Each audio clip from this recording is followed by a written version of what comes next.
আমাকে নিয়ে তো ট্রোলের শেষ হয় না এবং আমি এটা এনজয় করি। 2016 থেকে এত নোংরামি শুরু হয়ে গেছে, মানে একটা ডাস্টবিন হয়ে গেছে ইন্ডাস্ট্রি। আসলে চমক দেওয়ার বিষয় নয়, ভালো কাজ উপহার দেওয়াটা হচ্ছে ইম্পর্টেন্ট।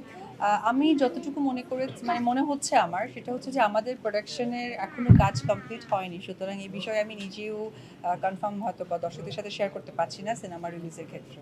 এটা ভুয়া এখন তো দেখেন আমাকে নিয়ে তো ট্রোলের শেষ হয় না এবং আমি এটা এনজয় করি।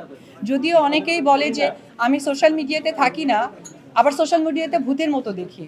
তো আমার যেহেতু অনেক লোকজন রাখা আছে, টাকা দিয়ে রাখা হয়, সো আমার এমপ্লয়িরা থাকে, তো আমার এমপ্লয়ের কাজ আমাকে জানানো।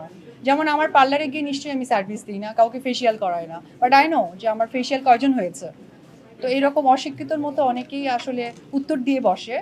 তো ওই জায়গা থেকে আমি বলবো যে আমি সোশ্যাল মিডিয়াতে ওইভাবে দেখা হয় না, আমি বরাবরই বলে আসছি, এখনো বলছি। বাট আমি যেহেতু খবর পাই, শুনি, ডিসিশন দিই, বলি এইভাবে এইভাবে, এই তো। এটা আসলে ইন্ডাস্ট্রিতে নোংরামো। আমি 2007-08-এ যখন ইন্ডাস্ট্রিতে এসেছি তখন একটা ফুল ফেজের চলচ্চিত্র আপনারা দেখেছেন এবং সেখান থেকে আপনারাও কিন্তু ভক্ত হিসেবে সৃষ্টি হয়েছে। এরপরে একটা সার্টেন টাইম 2016 থেকে এত নোংরামি শুরু হয়ে গেছে, মানে একটা ডাস্টবিন হয়ে গেছে ইন্ডাস্ট্রি।